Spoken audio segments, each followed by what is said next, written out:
नमस्कार, आप देख रहे हैं लाइव टीवी समाचार और मैं हूं आपके साथ राहुल मौर्य। आइए रुख करते हैं इस वक्त की बड़ी खबरों की ओर, लेकिन उससे पहले एक नजर हेडलाइंस पर। पीएम मोदी को काला झंडा दिखाने पर हुआ गोलीकांड। सुल्तानपुर में बदमाशों ने कांग्रेस नेत्री रीता यादव को मारी गोली। योगी सरकार के दावे धरातल पर हुए फेल। चित्रकूट में गौशाला का हाल दिखा बुरा। मजदूर की मौत ने सचिव पर खड़े किए सवाल। और समाजसेवी सावित्रीबाई फुले की 190वीं जयंती। अयोध्या में भारत की पहली महिला अध्यापिका सावित्रीबाई को किया गया याद। अब खबरें विस्तार से। प्रधानमंत्री नरेंद्र मोदी को पूर्वांचल एक्सप्रेसवे पर काला झंडा दिखाने वाली रीता यादव को गोली मारी गई है। लंबुआ कस्बे के लखनऊ वाराणसी बाईपास पर यह गोलीकांड हुआ है। बताया जा रहा है कि बाइक सवार बदमाश गोली मारकर फरार हो गए। वहीं पैर में गोली लगने के बाद लंबुआ के सामुदायिक स्वास्थ्य केंद्र में रीता यादव का इलाज चल रहा है। बता दें, सपा में रही रीता यादव को हाल ही में प्रियंका गांधी ने कांग्रेस में सदस्यता दिलाई थी। सीओ सतीश चंद्र का कहना है कि मामले की जांच पड़ताल जारी है, जल्द ही इस मामले का खुलासा होगा। सुल्तानपुर से आशीष तिवारी की रिपोर्ट। हाँ सर, रीता यादव भी 32 साल उम्र है इनकी। ये लंबुआ से रेफर होकर जिला अस्पताल की इमरजेंसी में आई है। इनको देखा गया तो इनके पैर में गोली लगी लेफ्ट लेग में, जिसमें गोली आर पार कर गई है और बाकी खतरे से बाहर है, कोई ऐसी बात नहीं है। बाकी इनका इलाज चल रहा है। रीता यादव पत्नी संतोष यादव निवासिनी लालू का पुरवा सोनवा थाना चांदा, जो आज लंबुआ होते हुए अपने घर चांदा की ओर जा रही थी। इनका आरोप है कि 3 अज्ञात बाइक सवार व्यक्तियों के द्वारा इनके बोलेरो गाड़ी में ड्राइवर को रोककर इनके पैर में गोली मार दी गई, जिसमें इनके बाएं पैर में पिंडलियों के नीचे गोली लगी हुई है। इनको प्राथमिक उपचार कराकर जिला अस्पताल में भर्ती कराया गया है। इनके द्वारा अज्ञात हमलावरों के विरुद्ध तहरीर दी गई है, जिस पर अभियोग पंजीकृत कर फोरेंसिक टीम और फील्ड यूनिट के साथ क्षेत्राधिकारी को अनावरण के लिए लगाया गया है। शीघ्र ही घटना का अनावरण सुनिश्चित कराया जाएगा। हरदोई के 159 विधानसभा क्षेत्र में डॉक्टर कुमार विश्वास ने काव्य पाठ की गंगा बहाई है। यहां मल्लावा क्षेत्र में भाजपा विधायक आशीष सिंह के पिता स्वर्गीय शिवराज सिंह और डॉक्टर स्वर्गीय आलोक कुमार नीलू की तृतीय पुण्यतिथि पर जाने माने कवि डॉक्टर कुमार विश्वास पहुंचे। इस दौरान डॉक्टर विश्वास ने सुनाया, कोई दीवाना कहता है, कोई पागल समझता है, मगर धरती की बेचैनी को बस बादल समझता है। दर्शकों ने इस दौरान तालियों की गड़गड़ाहट से आवाज को बुलंद किया। इस अवसर पर कई प्रबुद्ध जन मौजूद रहे। हरदोई से चंदगी राम मिश्रा की रिपोर्ट। हरदोई में कड़ाके की सर्दी को देखते हुए पूर्व प्रधान ने विकलांग सहित अन्य जरूरतमंदों को कंबल बांटे हैं। दरअसल ग्राम पंचायत बिठाई के पूर्व प्रधान विवेक कुमार पटेल और उनके परिवार वालों ने गरीबों को कंबल वितरित किए हैं। देखने में आया कि कंबल पाकर लोगों के चेहरों पर खुशी थी। इसके चलते उन्होंने नववर्ष की हार्दिक शुभकामनाओं के साथ परिवार वालों को धन्यवाद दिया है। हरदोई से चंदगी राम मिश्रा की रिपोर्ट। एक तरफ योगी सरकार गोवंशों और उनके रखरखाव के लिए पर्याप्त मात्रा में धन दे रही है, तो वहीं दूसरी तरफ दबंग किस्म के सचिव और प्रधान द्वारा धन का दोहन किया जा रहा है। ताजा मामला चित्रकूट के पहाड़ी ब्लॉक का है। यहाँ कुचारम ग्राम पंचायत में अस्थायी गौशाला का हाल बुरा है। गोवंशों की चारा पानी की कोई व्यवस्था नहीं है। इतना ही नहीं, गाय मरी पड़ी है और कुत्ते उसे नोच रहे हैं। बता दें, भूसा का पैसा प्रधान और सचिव खा गए। जानवर भूख प्यास और ठंड से बेहाल है। हाल ही में 3 वर्ष से गौशाला में कार्यरत एक मजदूर की मजदूरी न मिलने और सचिव विश्व प्रधान मिश्रा द्वारा मजदूरी को लेकर डराने धमकाने की वजह से उसकी मौत हो गई है। इस मामले में मजदूर की पत्नी ने सचिव पर आरोप लगाया है कि उसके पति की मृत्यु का कारण सचिव विश्व प्रधान मिश्रा है। अब देखना यह है कि ऐसे भ्रष्ट सचिव और प्रधान के ऊपर कार्यवाही होगी या फिर कागजों तक ही सीमित रहेगी। चित्रकूट के पहाड़ी ब्लॉक से तिलक द्विवेदी की रिपोर्ट। मेरा सिपाही लाल। यहाँ ब्लॉक पे आए, क्या समस्या है जी? हम गौशाला में कार्य करते थे, तो वहाँ कहा कुचारम पर आज तक पैसा 290 दिन काम किया, उसमें पे पैसा हमको नहीं प्राप्त किया गया। अभी 1 रुपया नहीं मिला तब तक? नहीं, कुछ मिला है, कुछ अवशेष है। अच्छा, कितने दिन का शेष है? अभी हमारा 27,829 रुपये शेष। कितने दिन होगा? कुल 290 दिनों काम किया गया। अच्छा, डेली बेसी कितना दे रहे थे? 201 रुपये। 200 रुपये 290 दिन में। देखिए भाइयों, हमारे ग्राम पंचायत के सचिव महोदय कह रहे हैं कि हमारे गांव का गौशाला एकदम सही चल रहा है। महोदय देखिए कुत्ते कैसे गाय को नोच नोच के खा रहे हैं। ये पीड़ा है उन समस्त ग्रामवासियों की जिनके अगल बगल घर बने हुए हैं। गंदगी से सभी परेशान हैं। महोदय देखिए कैसे कल रात में ये गाय मरी थी और मरने के उपरांत आज सुबह मॉर्निंग में ये हालात है। गौशाला के चरवाहों का पैसे के भुगतान करने में महोदय कहा जा रहा है कि उनके पैसे में गड़बड़ी है, वो अपने से मजदूरी जोड़ के बढ़ा के लिख रहे हैं। महोदय ना ही चारा है ना ही चरवाहों की कोई व्यवस्था है, गाय को कुत्ते खा रहे हैं। माननीय योगी, माननीय मोदी सरकार के मिशन को ये लोग फेल करने में लगे हुए हैं। चंद लोग सिस्टम को बिगाड़ कर रख दिए हैं। महोदय उच्च स्तरीय जांच कराकर कड़ी से कड़ी कानूनी कार्रवाई करनी चाहिए उन लोगों के खिलाफ जो इन गायों का पैसा, इन गायों का भूसा खा के चले गए हैं।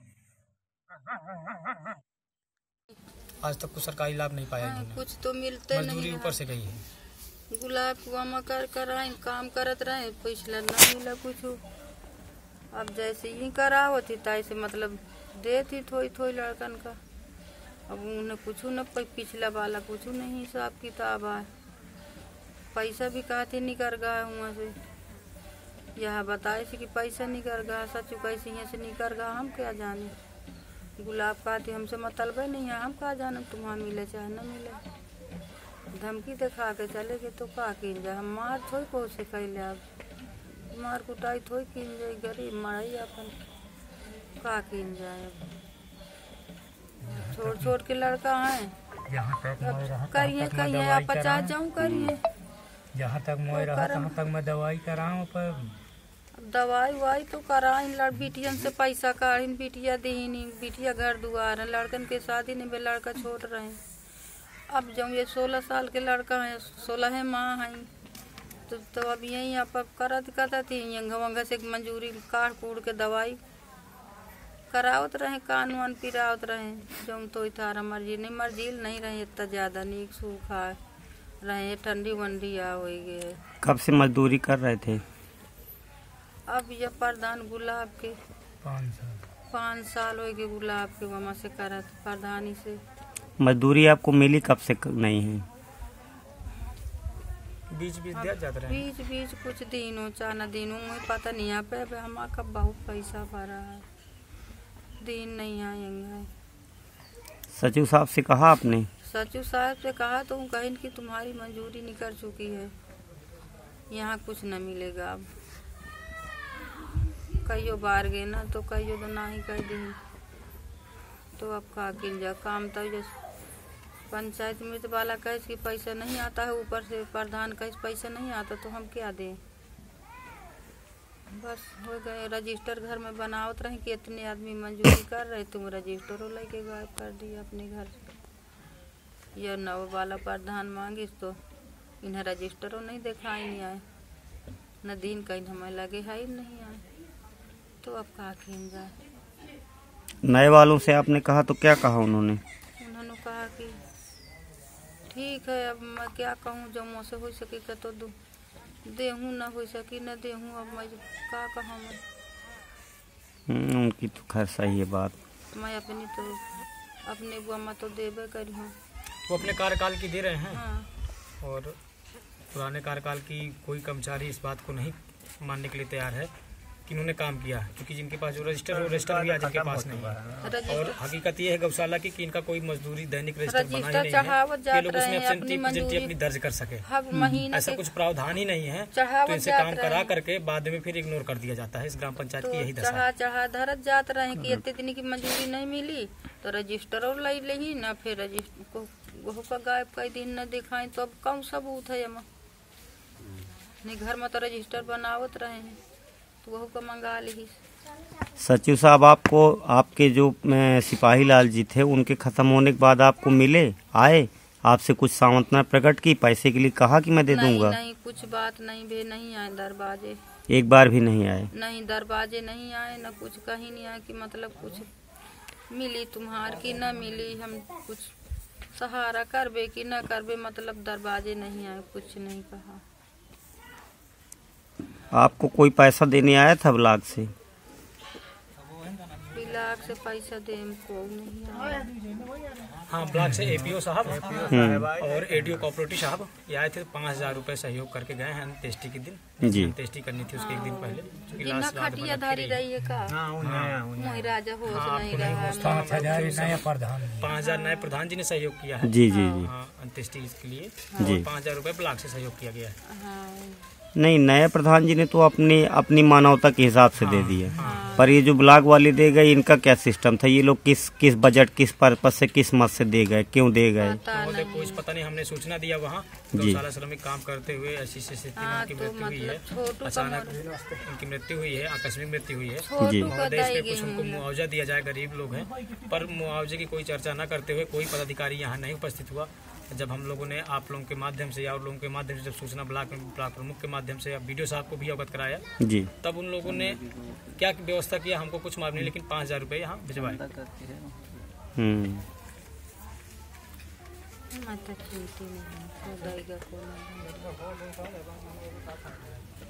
क्या होना चाहिए विश्वनाथ जी? या आप बताओ क्या होना चाहिए आपको? क्या मिलना चाहिए आपको?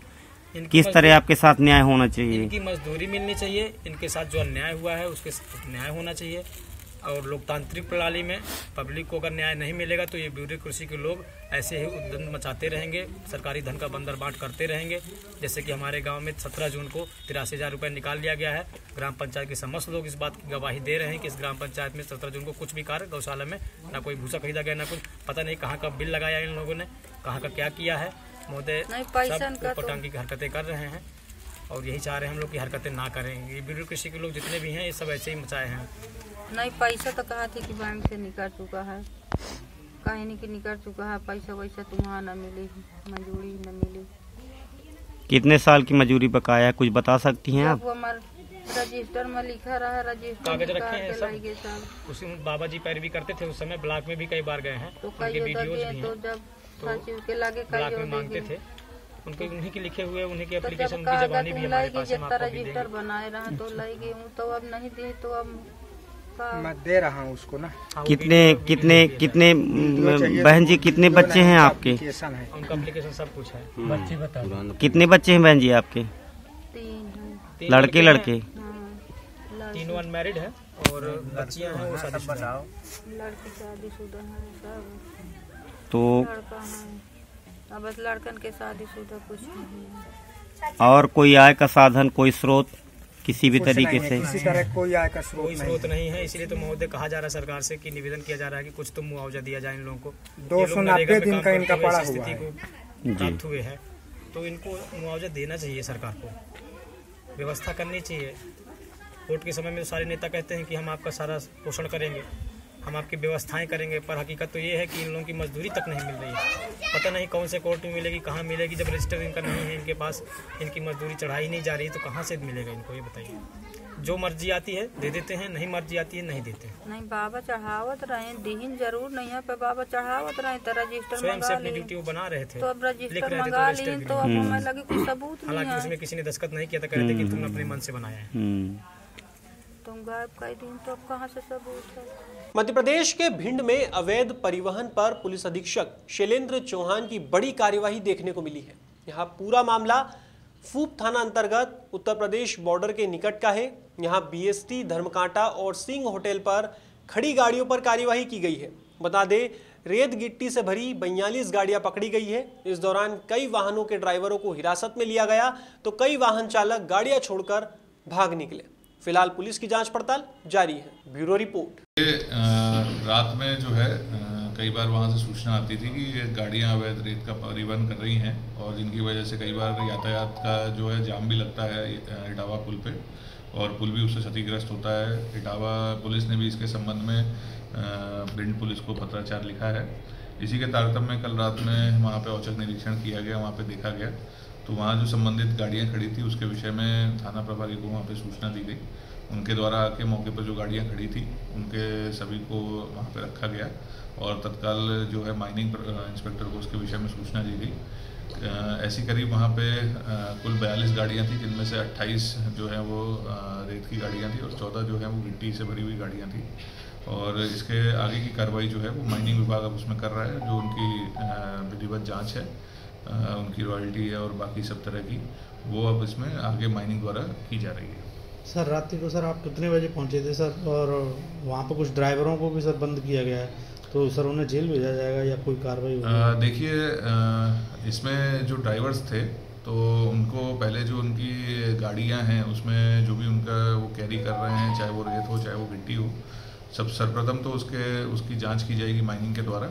यदि सही पाए जाते हैं तो उनको रवाना किया जाएगा और यदि गलत पाए जाते हैं तो जो विधिवत कार्रवाई है उसमें जो भी संलिप्त हैं उनके ऊपर की जाएगी। ऐसी कार्रवाई सर और आगे भी जारी रहेगी? हाँ, ये बिल्कुल इस प्रकार की कार्रवाइयाँ भविष्य में भी जारी रहेंगी। हाल ही में लालकुआं में विजय संकल्प यात्रा पहुंची है। देखने में आया कि विधानसभा से भाजपा के टिकट के प्रबल दावेदार पूर्व दर्जा राज्य मंत्री हेमंत द्विवेदी ने विजय संकल्प यात्रा का भव्य स्वागत किया है। यात्रा के नारायणपुरम गेट पर पहुंचने पर ऐसा जबरदस्त स्वागत किया गया कि लोग द्विवेदी की बढ़ती लोकप्रियता का बखान करते नजर आए। लालकुआं से रमाकांत पंत की रिपोर्ट। प्रतापगढ़ में अराजक तत्वों ने परचून की दुकान को आग के हवाले कर दिया है। बताया जा रहा है कि कंधई थाना क्षेत्र के पूरे सुजात गांव में रहने वाले कल्लू की उड़ैयाडीह बाजार में परचून की दुकान है, जिस पर बीती रात अराजक तत्वों ने धावा बोला और यहां पर परचून की दुकान में आग लगा दी। इस घटना में दुकान में रखा हजारों का सामान जलकर खाक हो गया। अब 112 पुलिस बुलाकर मामले की जानकारी दी गई है, जिसके चलते पुलिस ने भी जांच पड़ताल शुरू की है। प्रतापगढ़ से अरविंद यादव की रिपोर्ट। अयोध्या में देश की पहली महिला शिक्षिका और समाजसेवी सावित्रीबाई फुले की 190वीं जयंती मनाई गई। यहाँ की छुट्टी तारून के अंबेडकर पार्क में एक कार्यक्रम का आयोजन किया गया, जिसमें कई प्रबुद्धजन शामिल हुए। वहीं मुख्य अतिथियों ने कार्यक्रम में मौजूद लोगों को संबोधित करते हुए कहा कि 17 साल की छोटी सी उम्र में ही सावित्रीबाई ने लड़कियों को शिक्षित करना शुरू कर दिया था। सावित्रीबाई ने लड़कियों के लिए पहला स्कूल 1848 में खोला। बता दें, सावित्रीबाई ने सभी जाति की लड़कियों को शिक्षित किया है, इसीलिए उन्हें भारत की पहली महिला अध्यापिका कहा जाता है। इस मौके पर विधानसभा प्रभारी रामनयन पटेल, विधानसभा अध्यक्ष गौतम पटेल और अन्य पदाधिकारी व कार्यकर्ता मौजूद। अयोध्या से वीके यादव की रिपोर्ट। की प्रथम शिक्षिका महिला परम पूज्य सावित्रीबाई फुले जी की जन्म जयंती है।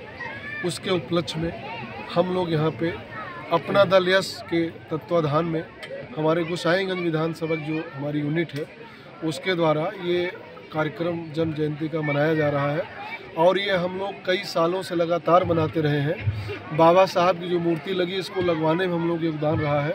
मेरी पत्नी ब्लॉक प्रमुख थी, जो ये मंदिर का स्वरूप है इसको भी हम लोगों ने दिया है।